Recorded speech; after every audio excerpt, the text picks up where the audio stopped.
श्री राष्ट्रसंत सद्गुरु जनार्दन स्वामी महाराज गोसेवा आश्रम, श्री क्षेत्र जवखेडा ठेंग, तालुका जाफराबाद, जिल्हा जालना, परमपूज्य स्वामी माधवगिरीजी बाबा व सर्व संतांच्या उपस्थितीत प्रतिवार्षिक शिवपंचायतन यज्ञ सोहळा व हनुमंतयाची प्राणप्रतिष्ठा दिनांक 13 फेब्रुवारी 2025 ते 17 फेब्रुवारी 2025 रोजी आयोजित करण्यात आली आहे।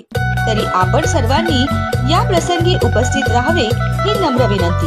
सकाळी 10 ते रात्री 10 वाजेपर्यंत 5 दिवस अन्नदान आणि दिनांक 17 फेब्रुवारी 2025 रोजी महाप्रसाद आयोजित करण्यात आला आहे।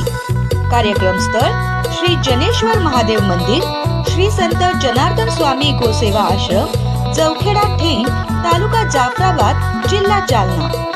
निमंत्रक श्री संत जनार्दन स्वामी गोसेवा आश्रम, जवखेडा महादेव मंदिर, श्री राष्ट्रसंत सद्गुरु जनार्दन स्वामी महाराज गोसेवा आश्रम, श्री क्षेत्र जवखेडा ठेंग, तालुका जाफराबाद, जिल्हा जालना, परमपूज्य स्वामी माधवगिरीजी बाबा व सर्व संतांच्या उपस्थितीत प्रतिवार्षिक शिवपंचायतन यज्ञ सोहळा व हनुमंतयाची प्राणप्रतिष्ठा दिनांक 13 फेब्रुवारी 2025 ते 17 फेब्रुवारी 2025 रोजी आयोजित करण्यात आली आहे। तरी आपण सर्वांनी या प्रसंगी उपस्थित राहावे ही नम्र विनंती। सकाळी 10 ते रात्री 10 वाजेपर्यंत 5 दिवस अन्नदान आणि दिनांक 17 फेब्रुवारी 2025 रोजी महाप्रसाद आयोजित करण्यात आला आहे।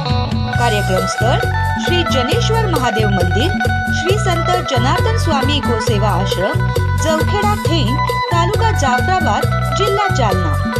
निमंत्रक श्री संत जनार्दन स्वामी गोसेवा आश्रम, जवखेडा ठेंग व जाफराबाद, सिल्लोड, भोकरदन।